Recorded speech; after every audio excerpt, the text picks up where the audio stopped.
ओम नमः भगवते वासुदेवाय। जय माँ महालक्ष्मी। नमस्तेस्तु महालक्ष्मी सुदशा रूपधारिणी। दुर्दशां हर मे नित्यं सुदशां कुरु सर्वदा। प्रिय दर्शक बंधु, आपण कौन जानिछंती काहेकि किछि परिवार रे सबुबले हस खुशी भरी रही थाए?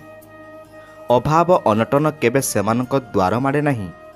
अन्यपटे किछि लोक सारा जीवन कठिन परिश्रम करी मध्य काहेकि दारिद्र्यर अंधकार रे सढ़ुथांती?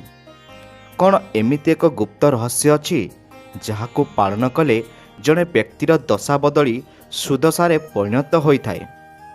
काहेकि माँ लक्ष्मींकर एही सुदशा व्रत को सबु व्रत मध्य श्रेष्ठ और अति गुप्त बोली कहुए? कौन से ही भूल जहाँ अजाणतरे कले कोटिपति मध्य क्षण करे रोडपट्टी पलटि जाए? आजिर एही विशेष आध्यात्मिक यात्रा आमे सुदशा व्रतर सही अकुआ कथा एवं गुड़ रहस्य विषय आलोचना करिबा, जहाँ आपणक भाग्यर बंद कबाट को खोली देवार सामर्थ्य रखे। शास्त्र अनुसार जेतेबेले शुक्ल पक्ष दशमी तिथि सहित गुरुवार संजोग हुए, सही दिनटी को सुदशा व्रत भाव पालन करा जाए। यह केवल एक पर्व नुहे, बरं माँ महालक्ष्मींकर अपार करुणा लाभ करिबार एक सुवर्ण सुजोग। कहुए संसार रे दुई प्रकार दशा रही थाए, गोटे दुर्दशा और अन्यटी सुदशा। जेतेबेले मनीष उपरे शनि किंबा अन्यान्य ग्रह मानकर कुदृष्टि पड़े किंबा पापर भार बढ़ी थाए, सेतेबेले से दुर्दशा भोग करे। किंतु जो घरे माँ लक्ष्मींकर एही गुप्त व्रतटी निष्ठार सह पालन करा जाए, सेठारे दुर्दशा विदाय निए और सौभाग्यर सूर्य उदय हुए। एही व्रतर सबुठारु बड़ रहस्य हेउछि दश संख्या। दशमी तिथि, 10 पाखुड़ा पद्म, 10 मुठा चाउल, 10 प्रकारर फूल एवं सबुठारु गुरुत्वपूर्ण हेउछि हातरे बंधा हेउथबा सेही 10 पावर विशिष्ट व्रत बा सूता। एही सूता केवल एक साधारण डोरी नुहे, यह माँकर 10 अवतार और 10 दिगर रक्षा कवच। प्रिय दर्शक बंधु, आपनकु मोर छोट अनुरोध, दयाकरी भिडियोटी को लाइक करी तले दिया जाइथिबा कमेंट बॉक्स रे जय माँ लक्ष्मी लिखि दियंतु। माँ आपणकर समस्त इच्छा को पूर्ण करिवे। तेबे चलंतु डेरी न करी भिडियोटी को संपूर्ण भावे देखिबा। पुराण वर्णना अनुଯାयी एही व्रतर महात्म्य स्वयं भगवान श्रीकृष्ण पांडव मानकु कहिथिले।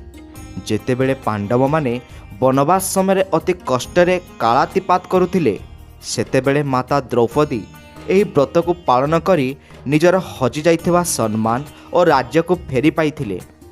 किंतु आजिर समय आमे जानिछु कि एही व्रत पछरे थिबा सेही मनस्तात्विक और आध्यात्मिक शक्ति कौन?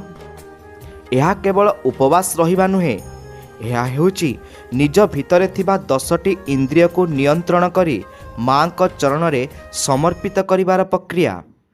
सुदशा व्रत पालन करुवा नारी माने मने रखिबा उचित जे यह एक गुप्त व्रत। यार अर्थ हेउछि आपण जेते शांत, संयम और गोपनीय भावे माँ को आराधना करिवे, फल सेते शीघ्र प्राप्त हेबो। अनेक समय लोक माने प्रश्न करती, आज्ञा आमे तो सबु पूजा करुछु, तथापि आम घर अभाव जाऊ नहीं काहेकि?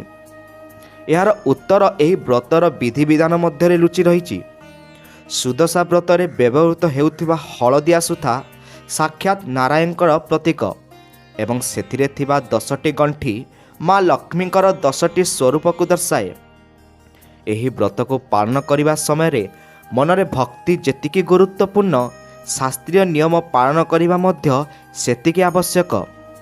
यदि आपण नियम रे सामान्य अवहेला करती किंबा किछि निर्दिष्ट कार्य करती, तेबे पुण्य मिलवा परिवर्ते दोष लगी थाए। कौन से ही नियम? केउ काम कले माँ लक्ष्मी घर छाड़ी चली जाती एवं किभली भावे पूजा कले दरिद्र मध्य धनवान होई पारिबो? एही सब प्रश्नर उत्तर आमे आमर एही भिडियो रे आलोचना करिबा। मने रखंतु, भक्ति रे भगवान थांती सत, किंतु श्रृंखला बिना सही भक्ति अधूरा। तेणु आसंतु जानिबा सुदशा व्रतर सही दुर्लभ पूजा विधि और शास्त्र सम्मत गुप्त नीति विषय रे। ଆପଣ କ'ଣ ଚାହାନ୍ତି ଆପଣଙ୍କ ଘରକୁ ମା ଲକ୍ଷ୍ମୀ ସ୍ଥାୟୀ ଭାବେ ଆଗମନ କରନ୍ତୁ?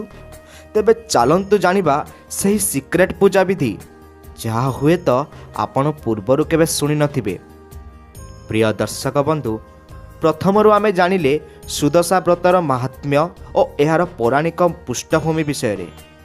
କିନ୍ତୁ ଏବେ ପ୍ରଶ୍ନ ଉଠୁଛି, ଏହି ବ୍ରତକୁ ପ୍ରକୃତରେ ଶାସ୍ତ୍ରସମ୍ମତ ଭାବେ କିପରି ପାଳନ କରାଯାଏ? କାହିଁକି ଅନେକ ମହିଳା ବ୍ରତ କରି ମଧ୍ୟ ଏହାର ସମ୍ପୂର୍ଣ୍ଣ ଫଳ ପାଆନ୍ତି ନାହିଁ? କ'ଣ ସେହି ପୂଜାବିଧି ଯାହା ମା ମହାଲକ୍ଷ୍ମୀଙ୍କୁ ଅତି ପ୍ରିୟ? ଆସନ୍ତୁ ଜାଣିବା ସୁଦଶା ବ୍ରତର ସେହି ସୂକ୍ଷ୍ମ ନିୟମାବଳୀ, ଯାହା ଆପଣଙ୍କ ଘରେ ସୁଖ, ଶାନ୍ତି ଓ ଐଶ୍ୱର୍ଯ୍ୟର ବର୍ଷା କରିବ। ସୁଦଶା ବ୍ରତ ପାଳନ କରିବା ପାଇଁ ସବୁଠାରୁ ଗୁରୁତ୍ୱପୂର୍ଣ୍ଣ ସାମଗ୍ରୀ ହେଉଛି ବ୍ରତ ବା ହଳଦିଆ ସୂତା। ଏହା କେବଳ ଏକ ସୂତା ନୁହେଁ, ଏହା ହେଉଛି ମାଙ୍କର ଆଶୀର୍ବାଦର ଏକ ଶକ୍ତିଶାଳୀ ମାଧ୍ୟମ। ମନେ ରଖନ୍ତୁ, ଏହି ସୂତାରେ 10ଟି ପାଅ ରହିବା ଆବଶ୍ୟକ ଏବଂ ସେଥିରେ 10ଟି ଗଣ୍ଠି ଦିଆଯାଇଥାଏ। ଏହି 10ଟି ଗଣ୍ଠି ମା ଲକ୍ଷ୍ମୀଙ୍କର 10ଟି ନାମକୁ ପ୍ରତିନିଧିତ୍ୱ କରେ, ଯଥା ଲକ୍ଷ୍ମୀ, ଅଲକ୍ଷ୍ମୀନାଶିନୀ, କମଳା, ଶ୍ରୀ, ପଦ୍ମା, ପଦ୍ମାଳୟା, ହରିପ୍ରିୟା, ବିଷ୍ଣୁପ୍ରିୟା, ଚଞ୍ଚଳା ଓ ମହାଲକ୍ଷ୍ମୀ। ପୂଜା ପୂର୍ବରୁ ଏହି ବ୍ରତକୁ ସଜାଇବା ଓ ସଂସ୍କାର କରିବା ହେଉଛି ପ୍ରଥମ ପାହାଚ। ବ୍ରତ ଦିନ ଅମୃତ ବେଳାରେ ଶଯ୍ୟା ତ୍ୟାଗ କରିବା ଉଚିତ। ସୂର୍ଯ୍ୟୋଦୟ ପୂର୍ବରୁ ସ୍ନାନ ସାରି ଶୁଦ୍ଧ ବସ୍ତ୍ର ପରିଧାନ କରିବା ବିଧେୟ। ମନେ ରଖନ୍ତୁ, ସୁଦଶା ବ୍ରତରେ ହଳଦିଆ ରଙ୍ଗର ବହୁତ ଗୁରୁତ୍ୱ ରହିଛି, କାରଣ ଏହା ବୃହସ୍ପତି ଓ ନାରାୟଣଙ୍କର ପ୍ରିୟ ରଙ୍ଗ। ପୂଜାସ୍ଥଳକୁ ଗୋବର ଓ ଗଙ୍ଗାଜଳରେ ଶୁଦ୍ଧ କରି ସେଠାରେ ସୁନ୍ଦର ମୁରୁଜ ବା ଝୋଟି ପକାଇବା ଉଚିତ। ବିଶେଷ କରି ପଦ୍ମ ଫୁଲରେ ଝୋଟି ମାଙ୍କର ଅତ୍ୟନ୍ତ ପ୍ରିୟ। ପୂଜା ସ୍ଥଳରେ ଏକ ପିଢ଼ା ଉପରେ ନୂତନ ବସ୍ତ୍ର ବିଛାଇ ମା ଲକ୍ଷ୍ମୀଙ୍କ ପ୍ରତିମା କିମ୍ବା ଫଟୋ ସ୍ଥାପନ କରନ୍ତୁ। ଏହି ବ୍ରତର ଏକ ଗୁପ୍ତ ରହସ୍ୟ ହେଉଛି କଳସ ସ୍ଥାପନ। କଳସ ପୂର୍ଣ୍ଣ କୁମ୍ଭ ଭାବେ ଗ୍ରହଣ କରାଯାଏ।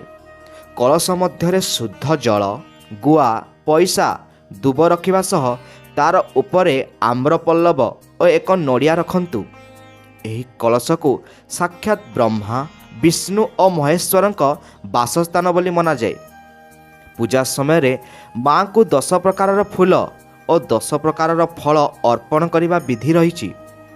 ଭୋଗ ଲଗାଇବା ସମୟରେ ନିଶ୍ଚିତ ଭାବେ ଧ୍ୟାନ ବା ଖଇର ବ୍ୟବହାର କରନ୍ତୁ, ଯାହା ସମୃଦ୍ଧିର ପ୍ରତୀକ। ଏବେ ଆସନ୍ତୁ ଜାଣିବା ସେହି ମହତ୍ତ୍ୱପୂର୍ଣ୍ଣ ବିଷୟରେ। ଯେତେବେଳେ ବ୍ରତ ବା ସୂତାକୁ ଧାରଣ କରାଯାଏ, ବ୍ରତ ପୂଜା ସରିବା ପରେ ମାଙ୍କ ପାଖରେ ସମର୍ପିତ ସେହି ପବିତ୍ର ସୂତାକୁ ନାରୀମାନେ ନିଜର ଡାହାଣ ବାହୁରେ ଧାରଣ କରନ୍ତି। କିନ୍ତୁ ଏଠାରେ ଏକ ବଡ଼ ଭୁଲ ଅନେକ ଲୋକ କରନ୍ତି। ପୂର୍ବ ବର୍ଷର ପୁରୁଣା ବ୍ରତକୁ କେଉଁଠି ରଖିବେ? ଶାସ୍ତ୍ର ଅନୁସାରେ ପୁରୁଣା ବ୍ରତକୁ କେବେ ହେଲେ ଅଳିଆ ଗଦାରେ ବା ଅପରିଷ୍କାର ସ୍ଥାନରେ ଫିଙ୍ଗିବା ଉଚିତ ନୁହେଁ। ଏହାକୁ ପବିତ୍ର ଜଳରେ ବିସର୍ଜନ କରନ୍ତୁ କିମ୍ବା କୌଣସି ଶୁଦ୍ଧ ଗଛ ମୂଳରେ, ବେଲଗଛ ବା ତୁଳସୀ ଗଛ ହେଉ, ସାଇତି ରଖନ୍ତୁ। ଯଦି ଏହି ବ୍ରତ ହଜିଯାଏ କିମ୍ବା ଅପମାନିତ ହୁଏ, ତେବେ ଘରୁ ଲକ୍ଷ୍ମୀ ଛାଡ଼ି ଯାଆନ୍ତି ବୋଲି ବିଶ୍ୱାସ ରହିଛି। ସୁଦଶା ବ୍ରତର ଆଉ ଏକ ଗୁରୁତ୍ୱପୂର୍ଣ୍ଣ ଦିଗ ହେଉଛି ବ୍ରତ କଥା।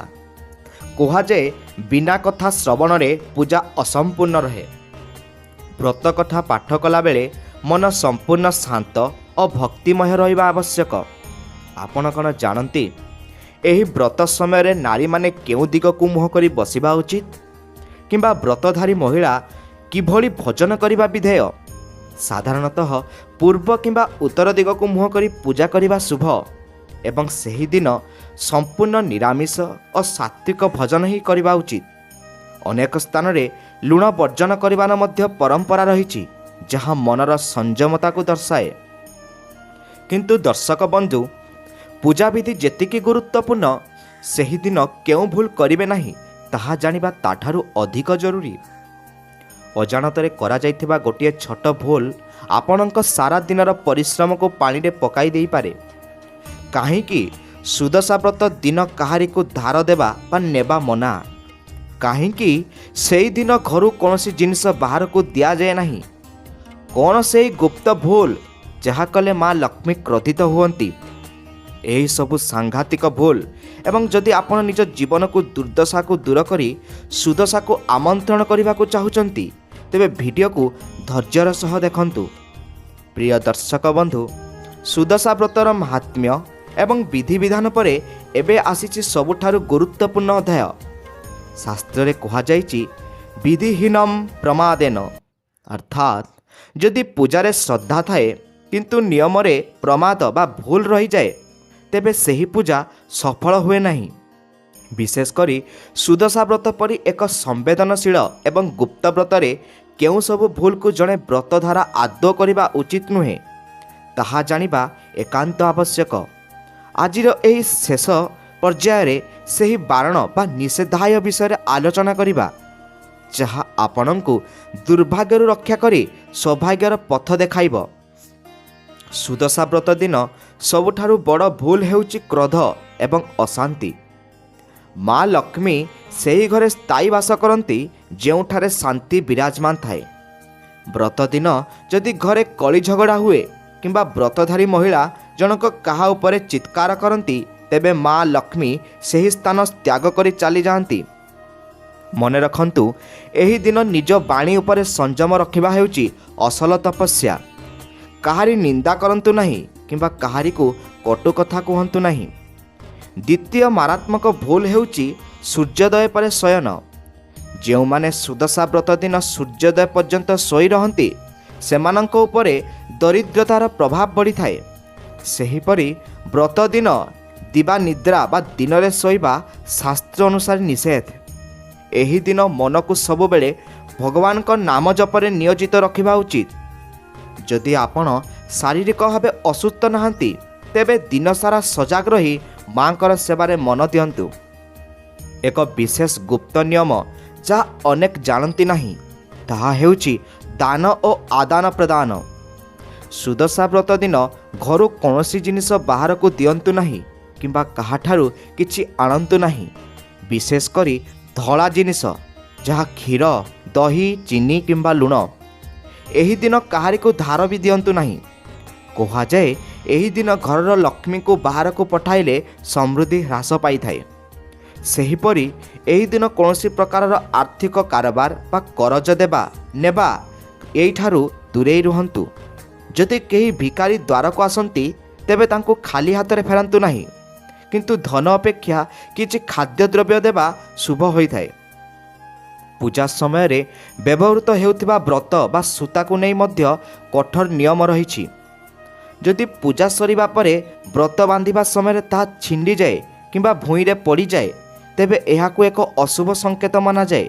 ସେଥିପାଇଁ ଅତି ସାବଧାନତାର ସହ ବ୍ରତ ଧାରଣ କରନ୍ତୁ। ଆଉ ଏକ କଥା, ଏହି ବ୍ରତ ପରିଧାନ କରିଥିବା ସମୟରେ ସୂତକ ବା ଅଶୌଚ ସ୍ଥାନକୁ ଯିବା ବାରଣ। ଯଦି ଅଜାଣତରେ ଏପରି କିଛି ଘଟେ ତେବେ ସୂତାକୁ କାଢ଼ି ପବିତ୍ର ଜଳରେ ଶୁଦ୍ଧ କରି ପୁନର୍ବାର ପୂଜା କରି ଧାରଣ କରିବା ଉଚିତ। ଖାଦ୍ୟପେୟ କ୍ଷେତ୍ରରେ ମଧ୍ୟ ସାବଧାନତା ଜରୁରୀ। ସୁଦଶା ବ୍ରତରେ ଆମିଷ ଭୋଜନ ତ ଦୂରର କଥା, ପିଆଜ ଓ ରସୁଣ ମଧ୍ୟ ବର୍ଜନୀୟ। ଏହି ଦିନ ସମ୍ପୂର୍ଣ୍ଣ ଅଲୁଆ ବା ସାତ୍ୱିକ ଖାଦ୍ୟ ଗ୍ରହଣ କରିବା ଉଚିତ। କିଛି ସ୍ଥାନରେ ମହିଳାମାନେ କେବଳ ଫଳାହାଳ କରି ଏହି ବ୍ରତ ରଖନ୍ତି। ଏହି ପବିତ୍ର ଦିନରେ ନିଶାଦ୍ରବ୍ୟ ସେବନ କିମ୍ବା ତାମସିକ ଗୁଣଠାରୁ ଦୂରେଇ ରହିଲେ ହିଁ ମାଙ୍କର କୃପା ମିଳିଥାଏ। ଆଧ୍ୟାତ୍ମିକ ଦୃଷ୍ଟିକୋଣରୁ ଦେଖିଲେ ସୁଦଶା ବ୍ରତ ହେଉଛି ପରିଷ୍କାର ପରିଚ୍ଛନ୍ନତାର ବ୍ରତ। ଯେଉଁ ଘରେ ଅଳିଆ ଆବର୍ଜନା ଜମା ହୋଇଥାଏ କିମ୍ବା ଯେଉଁଠି ମଇଳା ଲୁଗାପଟା ଏଣେତେଣେ ପଡ଼ିଥାଏ ସେଠାରେ ଲକ୍ଷ୍ମୀଙ୍କ ବଦଳରେ ଅଲକ୍ଷ୍ମୀ ବାସ କରନ୍ତି। ତେଣୁ ବ୍ରତ ଦିନ ଘରର କୋଣ ଅଣୁକୋଣକୁ ସଫା ରଖନ୍ତୁ। ବିଶେଷ କରି ସନ୍ଧ୍ୟା ସମୟରେ ଘର ଅନ୍ଧାର ରଖନ୍ତୁ ନାହିଁ। ସନ୍ଧ୍ୟା ଆଳତୀ ସମୟରେ ଘରର ମୁଖ୍ୟ ଦ୍ୱାରରେ ଏକ ଘିଅ ଦୀପ ନିଶ୍ଚିତ ଜଳାନ୍ତୁ, କାରଣ ସେହି ସମୟରେ ହିଁ ମା ଲକ୍ଷ୍ମୀ ଭ୍ରମଣରେ ବାହାରନ୍ତି। ଶେଷରେ ଏହି ବ୍ରତର ସବୁଠାରୁ ବଡ଼ ଶକ୍ତି ହେଉଛି ବିଶ୍ୱାସ। ଯଦି ଆପଣ ମନରେ ସନ୍ଦେହ ରଖି କିମ୍ବା କାହାର ଦେଖା ଶିଖାରେ ଏହି ବ୍ରତ କରୁଛନ୍ତି ତେବେ ଏହାର ଫଳ ମିଳିବା କଷ୍ଟକର। ମାଙ୍କୁ ନିଜର ମା ଭାବେ ଗ୍ରହଣ କରି ସମ୍ପୂର୍ଣ୍ଣ ସମର୍ପଣ ଭାବରେ ଯଦି ଜଣେ ଗରିବ ନାରୀ ମଧ୍ୟ କେବଳ ମୁଠାଏ ଅରୁଆ ଚାଉଳ ଓ ଦୁବ ବରକୋଳି ପତ୍ରରେ ପୂଜା କରେ ମା ତା ଉପରେ ପ୍ରସନ୍ନ ହୁଅନ୍ତି। ସୁଦଶା ବ୍ରତର ଏହି ଗୁପ୍ତ ରହସ୍ୟ କେବଳ ଶାସ୍ତ୍ରରେ ନାହିଁ ବରଂ ଆପଣଙ୍କ ଅନ୍ତରରେ ଭକ୍ତିରେ ହିଁ ଲୁଚି ରହିଛି। ଆଶା କରୁଛି ସୁଦଶା ବ୍ରତ ଉପରେ ଆଧାରିତ ଏହି ସୂଚନା ଆପଣଙ୍କ ଜୀବନରେ ଆଲୋକ ଭରିଦେବ। ପ୍ରିୟ ଦର୍ଶକ ବନ୍ଧୁ, ଭିଡ଼ିଓଟିକୁ ଲାଇକ୍ କରି ତଳେ ଦିଆଯାଇଥିବା କମେଣ୍ଟ ବକ୍ସରେ ଜୟ ମା ଲକ୍ଷ୍ମୀ ଲେଖିବାକୁ ଜମାରୁ ଭୁଲନ୍ତୁ ନାହିଁ। ଯଦି ଆପଣ ନିଷ୍ଠାର ସହ ଏହିସବୁ ନିୟମ ପାଳନ କରିବେ ତେବେ ନିଶ୍ଚିତ ଭାବେ ଆପଣଙ୍କ ଜୀବନର ସବୁ ଦୁର୍ଦ୍ଦଶା ଦୂର ହେବ ଏବଂ ସୁଦଶାର ଆଗମନ ହେବ। ମା ମହାଲକ୍ଷ୍ମୀ ଆପଣଙ୍କ ସମସ୍ତଙ୍କର ମଙ୍ଗଳ କରନ୍ତୁ। ଜୟ ମା ଲକ୍ଷ୍ମୀ।